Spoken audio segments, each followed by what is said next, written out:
तो देखिए, आज अमेरिका की एक अदालत के अंदर दो वकील आपस में बहस कर रहे थे, जिनमें से एक वकील चाहता था कि जो दंपत्ति है उसको सजा हो, जबकि दूसरे वकील का पक्ष ये था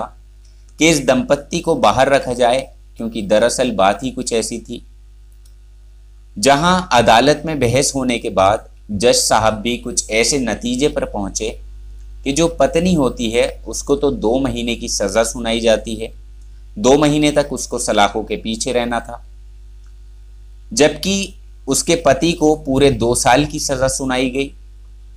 और साथ ही देखिए, इस केस में यह भी बताया गया कि जब ये जेल से छूट जाएं तो ये दोनों पति पत्नी आपस में कभी भी मिल नहीं सकते,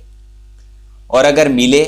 और उनके मिलने का सबूत अगर अदालत में पेश किया गया तो फिर इनको ताउम्र पूरी जिंदगी सलाखों के पीछे ही गुजारनी होगी, और इसके लिए वो खुद ही जिम्मेदार होंगे। तो देखिए, कहानी कुछ ऐसी है कि यहाँ एक पति पत्नी होते हैं जो एक दूसरे से बेइंतहा मोहब्बत करते थे, प्यार करते थे, और एक दूसरे के साथ रहने के लिए वो लगातार जज साहब के सामने रिक्वेस्ट कर रहे थे, लेकिन जज साहब उनकी रिक्वेस्ट के सामने बिल्कुल भी नहीं पिघले। और जब ये कहानी, ये घटना लोगों को अखबारों के माध्यम से, सोशल मीडिया के माध्यम से पता चली, तो लोग सुनकर इसे हैरान थे, काफ़ी परेशान हुए, क्योंकि इस घटना ने, इस कहानी ने ना केवल रिश्तों को कलंकित किया, बल्कि जो रिश्तों की एक गरिमा होती है उसको भी पूरी तरह से तार तार कर दिया। तो चलिए, आज इस कहानी के बारे में हम आपको पूरी दास्तान सुनाने वाले हैं कि आखिरकार ऐसी कौन सी शादी थी, ऐसा कौन सा रिश्ता था जिस पर अदालत का इतना बड़ा फैसला सामने आया। घटना बेहद अजीब है, और इसे सुनने से पहले आप ईयरफोन का इस्तेमाल कर सकते हैं। तो आज की जो सच्ची घटना का ताल्लुक है वो अमेरिका के एक शहर निब्रासका से है, जहाँ के एक पति और पत्नी होते हैं, जिनमें से पति की उम्र पत्नी से थोड़ी ज़्यादा होती है, लगभग 40 साल के आसपास, और पत्नी की उम्र महज 21 साल। दोनों की उम्र में इतना अंतर था कि जब भी ये दोनों साथ साथ चलते थे तो ये लोगों की चर्चाओं का विषय बने रहते थे। यानी अक्सर लोग इन्हें देखकर कहते थे कि पति में इतना अंतर है और पत्नी इतनी छोटी है। जब ये कहीं भी जाते थे तो लोग इन्हें तरह तरह की बातें बोलकर टोकते थे कि तुम्हारी शादी कैसे हुई, पत्नी की उम्र इतनी कम क्यों है। इतना ही नहीं, बल्कि उस शादी की लोग हिस्ट्री तक जानने की कोशिश करते थे। लेकिन वक्त जैसे जैसे आगे गुजर रहा था, पहला साल, दूसरा साल, जब एक के बाद एक साल गुजरने लगते हैं, तो तब उस आदमी की उम्र और भी ज़्यादा बढ़ती जा रही थी, जबकि लड़की की उम्र उतनी नहीं हो पा रही थी जितना कि पति के हिसाब से होनी चाहिए। साफ दिख रहा था, साफ जाहिर था। लेकिन कुछ दिन के बाद एक महिला इसी इलाके के थाने में आकर एक शिकायत दर्ज कराती है कि ये जो पति और पत्नी हैं, समांथा और ट्रेविस, तो इन दोनों के खिलाफ एक महिला थाने में जाकर शिकायत दर्ज कराती है। वो कहती है कि ट्रेविस मेरा पति था, लेकिन उसने मुझे अब तलाक दे दिया है, वो मुझसे दूर जा चुका है, लेकिन जिस लड़की से उसने अब शादी की है, यानी जो अब उसकी पत्नी है, वो उसकी पत्नी नहीं है बल्कि उसकी सगी बेटी है जिससे उसने शादी की है। तो जब पुलिस वाले ये बात सुनते हैं, पुलिस वालों को भी यकीन नहीं हो पाता, क्योंकि बात ही ऐसी थी। आखिरकार ऐसा कैसे हो सकता है। लेकिन फिर भी वो इस महिला के कहने पर रिपोर्ट दर्ज कर लेते हैं और ट्रेविस को गिरफ्तार करके सीधा थाने लेकर आते हैं। फिर उससे बातचीत करने की कोशिश करते हैं, तो ट्रेविस साफ साफ कह देता है कि सर, ये महिला मुझे फंसाना चाहती है, और ऐसी कोई बात नहीं है, क्योंकि मेरी इससे पहले शादी हो चुकी थी, मगर अब हम दोनों के बीच में तलाक हो चुका है, अब हम किसी भी रिश्ते में नहीं हैं, लिहाजा तलाक होने के बावजूद भी ये मेरी ज़िंदगी में आ जाती है, दखल डालती है, मुझे बेवजह परेशान करती है। जो मेरी अच्छी खासी हंसती खेलती ज़िंदगी है उसमें ये दखल अंदाजी करती है, मुझे परेशान करती है। वो कहता है कि रिपोर्ट तो आपको इसके खिलाफ करनी चाहिए, आपने मुझे क्यों पकड़ा है। बस ये बात थी कि पुलिस ने उसकी इस मजबूत दलील को सुनने के बाद कहा कि ठीक है, तुम जा सकते हो और तुम्हें कोई दिक्कत या कोई परेशानी अब नहीं होगी। फिर यहाँ से ट्रेविस अपनी पत्नी सामंथा के साथ चला जाता है और जिसके साथ वो नॉर्मल जिंदगी जीने की कोशिश कर रहा था। लेकिन एक तरफ ये जो महिला होती है, यानी जो उसकी पहले वाली पत्नी थी, उसे इस बात से कहीं ना कहीं बहुत ज़्यादा गुस्सा था। इसलिए एक बार फिर वो पुलिस के पास जाती है और पुलिस के उच्च अधिकारियों के पास पहुंच जाती है और वहां जाकर कहती है कि मैंने जो पहले कहा था वही बात सच है और बिल्कुल भी इसमें कोई झूठ नहीं है, और आपको यकीन नहीं आता तो आप इन दोनों का डीएनए टेस्ट करवा लीजिए और जो कुछ भी सच्चाई है वो खुद ब खुद सामने आ जाएगी। अब देखिए, यहाँ पुलिस की लापरवाही ये होती है कि वो अब भी इस महिला के मामले को गंभीरता से नहीं लेती, उसका यकीन नहीं करती, और यही वजह थी कि महिला मजबूरन यहाँ से मदद न मिलने की वजह से अदालत का दरवाज़ा खटखटाती है और अदालत में जाकर इस बात की शिकायत करती है। जहां अदालत में मामले की पेशगी होती है और यहाँ से अदालत पुलिस को जांच की जिम्मेदारी देती है कि इसकी जांच करो, जो कुछ भी सच है उसको हमारे सामने लेकर आओ। उसके बाद यहाँ पुलिस वाले पति और पत्नी का डीएनए सैंपल लेते हैं और फिर डीएनए सैंपल के बाद ये जांच करने की कोशिश करते हैं कि क्या वाकई ये दोनों पिता और पुत्री हैं या पति पत्नी हैं। और अगर रिपोर्ट से ये जाहिर हो गया कि अगर ये पति पत्नी होंगे तो इनका डीएनए सैंपल कभी मैच नहीं करेगा, और अगर बाप और बेटी का इनके बीच रिश्ता होगा तो डीएनए सैंपल एकदम से मैच कर जाएगा। सारी चीज़ें हो जाती हैं, सैंपल भी चेकिंग के लिए भेज दिया जाता है और कई महीने बीत जाने के बाद जब फाइनल रिपोर्ट आती है तो डीएनए रिपोर्ट में वाकई चौंकाने वाला खुलासा होता है, जिसे सुनकर, जिसे देखकर लोग हैरान हो जाते हैं, परेशान हो जाते हैं,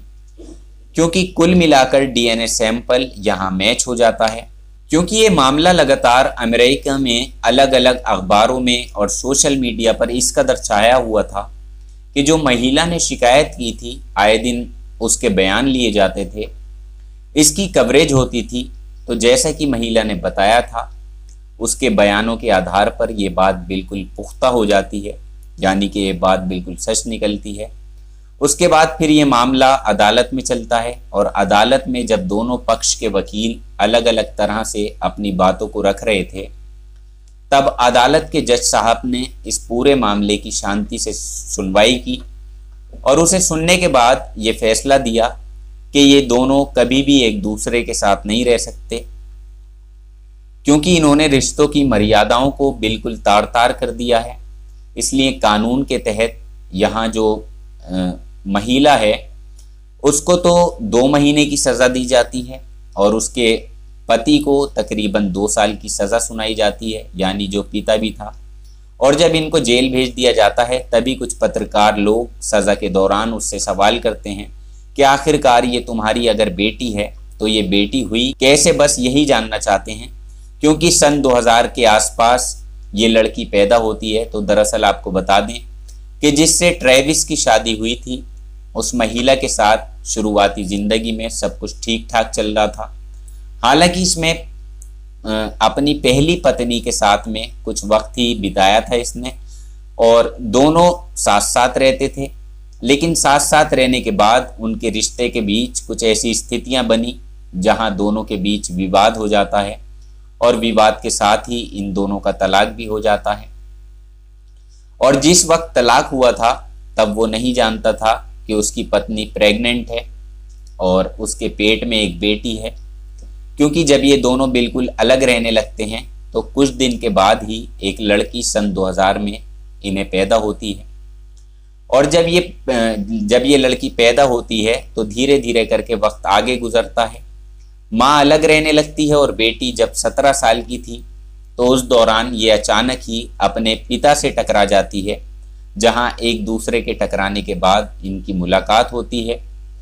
और कहीं ना कहीं अनजाने में इन दोनों की आपस में दोस्ती हो जाती है, क्योंकि इन्हें पता ही नहीं था कि दोनों के बीच का रिश्ता क्या है। ये लोग इस बात से हैरान थे। ये तो एक अनजान मुसाफिर की तरह रास्ते पर मिले थे, मगर यहीं से जब इनकी दोस्ती होती है तो दोस्ती फिजिकल रिलेशन में बदल जाती है और दोनों ही लिव इन रिलेशनशिप में लगभग 3 साल तक साथ में रहते हैं। उस वक्त से लेकर यानी 17 साल से लेकर 20 साल की उम्र तक वो अपनी ही बेटी के साथ लिव इन रिलेशनशिप में रह रहा था और इसके बाद ही इसकी जो पत्नी होती है, जिसको इसके बारे में पता चलता है, तो उसे ये बात बिल्कुल भी पसंद नहीं आई क्योंकि वो सच जानती थी। इसलिए ये पत्नी बार बार इस बात का विरोध करती है कि तुम जिसके साथ रह रही हो वो सही नहीं है, वो तुम्हारी ही बेटी है, तुम्हारा ही पिता है। और यही वजह थी वो अपनी जिंदगी का फैसला बिल्कुल अलग तरह से करता है और इस लड़की के साथ वो पूरी जिंदगी बिताना चाहता था। कुछ दिन सब कुछ ठीक ठाक चल रहा था, मगर फिर भी इसके रहते हुए उसने एक और दूसरी शादी की और दूसरी पत्नी को ये बर्दाश्त नहीं हो रहा था। तभी उसने अपने पति की हिस्ट्री को खंगालना शुरू किया और जब उसने हिस्ट्री खंगाली तो उसको पता चला कि ये जो घोटाला चल रहा है ये क्या है। उसके सामने बिल्कुल सच आ गया। तब पता चला कि समांथा कोई और नहीं बल्कि उसकी पहली पत्नी की बेटी है, जो कि 17 साल की उम्र से ही इसके साथ रह रही थी और 21 साल की उम्र में ये दोनों एक दूसरे के साथ शादी कर लेते हैं। तो जब यहाँ से एक छोटे छोटे हर सबूत को वो जुटा लेती है तभी जाकर वो कोई एक्शन लेती है और सीधा पुलिस के पास पहुंच जाती है। लेकिन क्योंकि यहाँ पुलिस में जाने के बाद भी उसकी सुनवाई नहीं होती, उसे कोई मदद नहीं मिलती, तो वो फिर यहाँ से वो सीधा अदालत जाती है और अदालत में जब उसकी सुनवाई होती है तो डीएनए रिपोर्ट से ये बिल्कुल साबित हो जाता है, बिल्कुल क्लियर हो जाता है कि ये दोनों पिता और पुत्री हैं। लोगों को जब सच्चाई पता चलती है और जब इनको सज़ा हो जाती है, दोनों अपनी दी हुई पूरे टाइम की सज़ा भी काट लेते हैं। यानी सज़ा होने के बाद जब दोनों जेल से बाहर आते हैं तो दोबारा से ये दोनों मिलने की कोशिश करने लगते हैं। लेकिन इससे पहले ही पुलिस उन्हें वार्निंग देती है कि अगर तुम मिले तो अदालत ने जो एक फैसला सुनाया है उसी फैसले को दोबारा से बरकरार रखा जाएगा और फिर तुम्हें पूरी ज़िंदगी सलाखों के पीछे रखा जाएगा। इसलिए जो कुछ भी करना सोच समझ कर करना। तो कुल मिलाकर सन 2022 में ही पति ट्रेविस की सज़ा पूरी हुई थी, जबकि उसकी जो बेटी थी, जो उसकी पत्नी बनी हुई थी, उसकी सज़ा पहले ही पूरी हो चुकी थी, क्योंकि केवल उसकी जो सज़ा थी वो 2 महीने की ही थी। इसलिए दोनों हमेशा हमेशा के लिए एक दूसरे से अलग हो जाते हैं। मगर आज तक भी अगर वो व्यक्ति किसी से मिलता है तो लोग उसे बस यही सवाल करते हैं कि तुम्हारी उससे शादी कैसे हुई, वो तुम्हें कैसे मिली। लेकिन ये कहानी बिल्कुल फिल्मी कहानी लगती है, क्योंकि बाप और बेटी का रिश्ता एक ऐसा पवित्र रिश्ता है जिसकी दुनिया में मिसाल दी जाती है। लेकिन इस रिश्ते को तार तार करना इसलिए कहेंगे क्योंकि जब इस पिता को पता चला था कि वो उसका सगा खून है, उसकी सगी बेटी है, तो उसे फौरन उसके साथ रहना नहीं चाहिए था, उसे हमेशा हमेशा के लिए अलग हो जाना चाहिए था और बेटी को भी यही करना था। लेकिन इस पिता ने और इस बेटी ने एक साथ रहकर संबंध भी बनाए, शारीरिक संबंध बनाए, क्योंकि ये लिव इन रिलेशनशिप में 3 साल रहे। उसके बाद इन्होंने शादी की और इसकी खबर पूरे शहर में आग की तरह से फैल गई। तो ये थी आज की कहानी। इस कहानी को लेकर आपकी जो भी राय हो आप हमें कमेंट सेक्शन में लिख सकते हैं।